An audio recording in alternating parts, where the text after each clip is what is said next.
Three young sisters grasped a stuffed toy and an envelope. The magistrate wasn't ready for the revelation they carried. Envision yourself as a formidable magistrate, admired by the legal system and feared by lawbreakers. Then, suddenly, three small sisters step into your courtroom, holding only a ragged stuffed toy, a kitten, and a sealed note from an unforeseen source. The world watches as the most resolute figure in the room falters in quiet shock. The secret within that note holds a truth so crushing it humbles even justice itself. Stay with this tale, and if it stirs you even once, consider subscribing for more stories that resonate deeply. It was a wet Tuesday morning, and the courtroom carried the scent of aged timber and stale coffee. Perched high on his bench, the magistrate sat, stern and silent, his gaze sharp and distant as the next case file landed before him. Murmurs rippled through the room, tense and uneasy. But the magistrate ignored the chatter. He'd seen it all: murder, theft, corruption, and worse.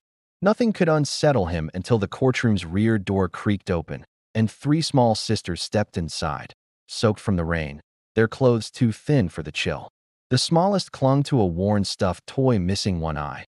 The middle sister cradled a tiny gray kitten wrapped in a cloth, while the eldest, perhaps 9, gripped a crumpled envelope tightly.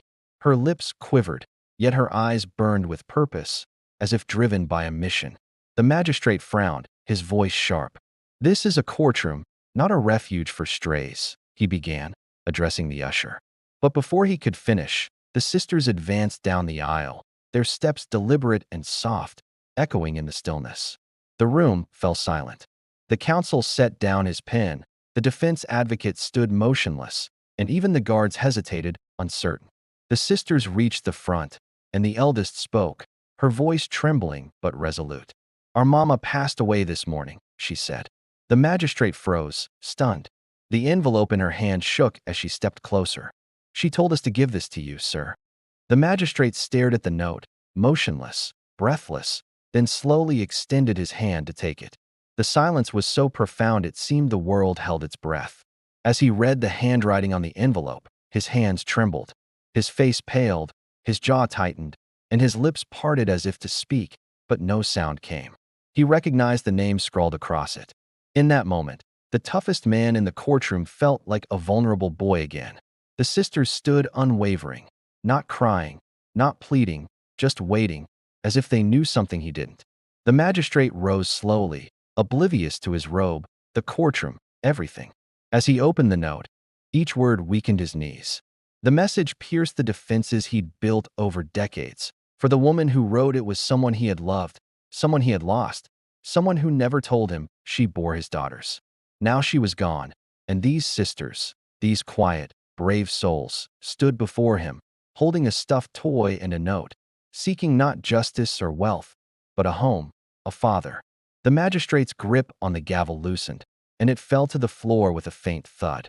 The courtroom remained still, the rain outside tapping softly on the windows as past and present collided in that singular, shattering moment. The magistrate knew his life would never be the same. He stood there, rooted, as if time had turned against him, the courtroom now a silent crypt. The open note in his trembling hands told of years lost, birthdays missed, and a mama's quiet pain, guarding a secret not from malice but from fear and pride. The sisters stood together, their gazes locked on him, not with resentment or accusation, but with an odd, trusting hope that could break even the strongest heart. The magistrate tried to speak, but his voice cracked like brittle stone. He looked at the smallest, clutching her stuffed toy as if it were her only shield. Something within him began to unravel, not loudly, but in quiet collapse. He descended from the bench, each step heavy, resounding like a storm in the hushed room. No one dared speak, not the counsel, not the reporters, not even the usher, who had served him for a decade. They all saw it. The authority, the title, the robes stripped away, leaving only a man confronting his past. Kneeling before the sisters, the magistrate whispered words meant only for them. The middle sister nodded, her kitten purring softly against her. The crowd watched, but this was no longer a trial. It was a reckoning, not in words but in presence, in silence, in the raw pain of reunion without warning. The magistrate glanced at the door where the sisters had entered, picturing the cold rain still falling outside.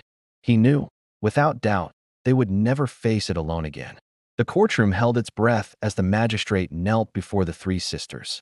His mind raced through memories of a woman he had loved fiercely, who vanished without a trace, leaving only silence. Now he understood why she never returned.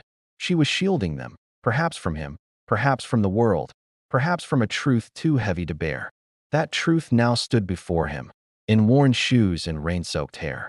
The sisters didn't flinch as he gently placed a hand on the smallest shoulder, and she leaned into him, as if she had waited her whole life for that touch.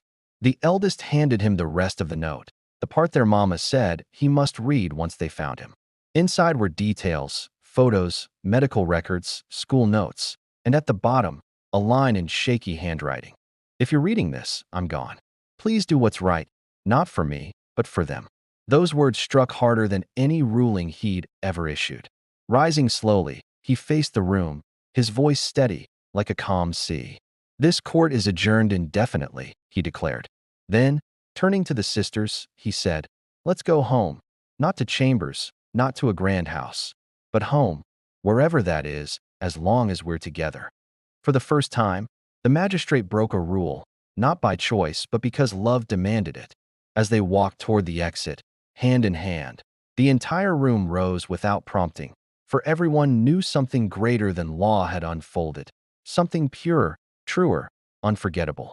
This story is a piece of emotional fiction crafted solely for entertainment and does not depict any real court case or person. The characters and events are imagined to evoke empathy and awareness while fully respecting the judicial system. The story does not aim to critique or portray actual legal practices or professionals, and all depictions are fictionalized for narrative purposes only.